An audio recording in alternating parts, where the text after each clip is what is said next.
Kabar tingginya budi kita ya Tuhan, nak berkisah kaya tutur bicara. Kalau tinggi untung jadi bintang, oh kalau rendah masih jadi intan. Bismillahirrahmanirrahim.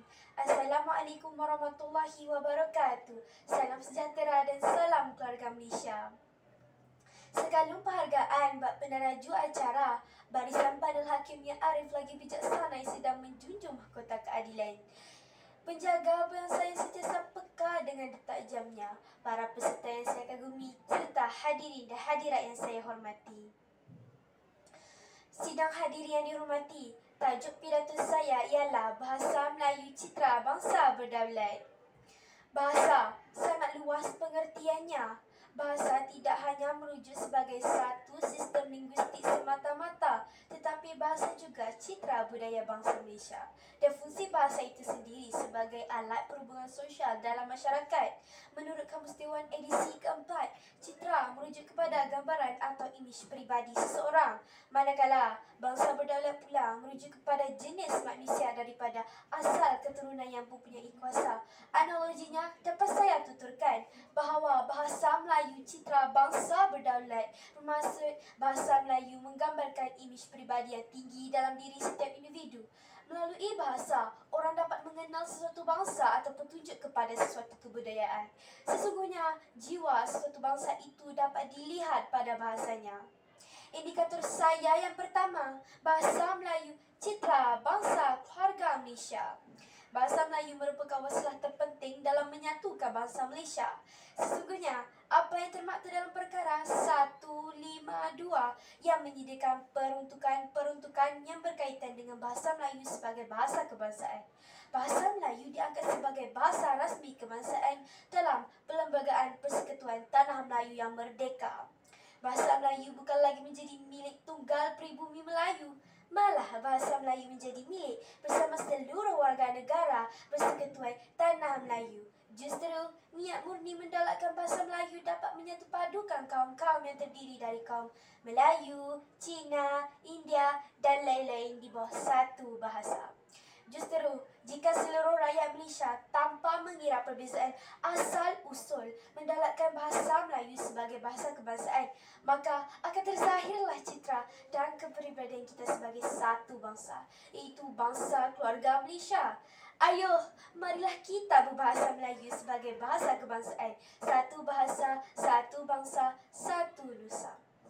Hadirin hadirat sekalian, indikator saya yang kedua, bahasa Melayu memajukan bangsa Malaysia. Bahasa Melayu menjadi pemacu ke arah kemajuan bangsa. Sesungguhnya, untuk mewujudkan satu bangsa itu bukanlah mudah. Suka saya tegaskan di sini bahawa dalam konteks pembinaan bangsa Malaysia dan pemajuan negara menurut asyuan kemalaysiaan sendiri, pendaratan hanya kepada bahasa kebangsaan, bukannya bahasa-bahasa asing.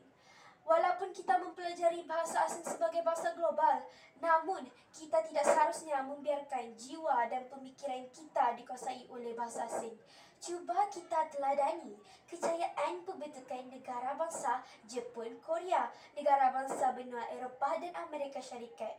Mereka terbukti telah berupaya memodenkan negara sekaligus membina bangsa dengan mendaulatkan bahasa kebangsaan negara bangsa masing-masing. Baru-baru ini, Malaysia mencetak sejarah apabila Menteri Alam Sekitar dan Air, Datuk Seri Tuan Ibrahim Tuan Man, berucap menggunakan bahasa Melayu di pentas antarabangsa di Glasgow, Scotland, iaitu persidangan ke-26 Konvensyen Rangka Kerja Perubahan Iklim Pertubuhan Bangsa-Bangsa Bersatu. Kita merasa amat bangga pemimpin ini membawa bahasa Melayu ke arena global dengan perwatakan nasionalis. Bahasa dimartabatkan. Pak kata pepatah, di mana bumi dipijak, di situ langit dijunjung. Seterusnya, izinkan saya meneruskan indikator saya yang ketiga.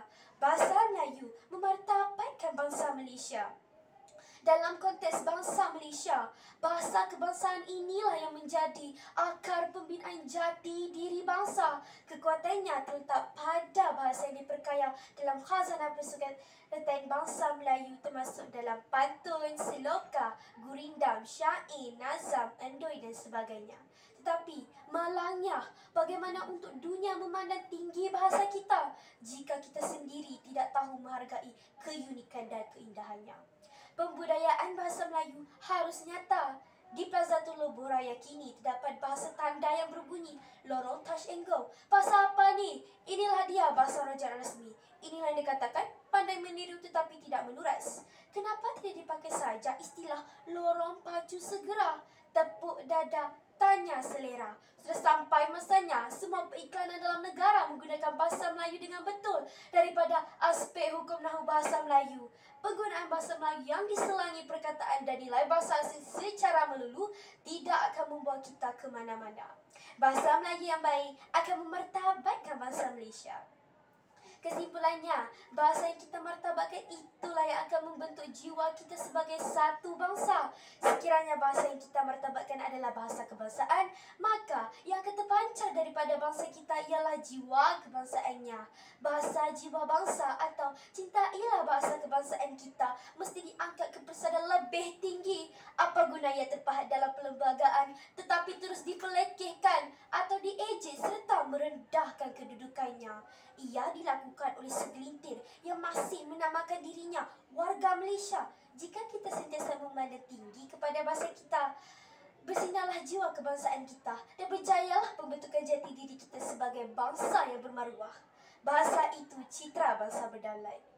Akhir kata, yang kurik itu kendi, yang merah itu saga, yang baik itu budi, yang indah itu biasa. Sekian, wabillahi taufiq wa hidayah. Wassalamualaikum warahmatullahi wabarakatuh.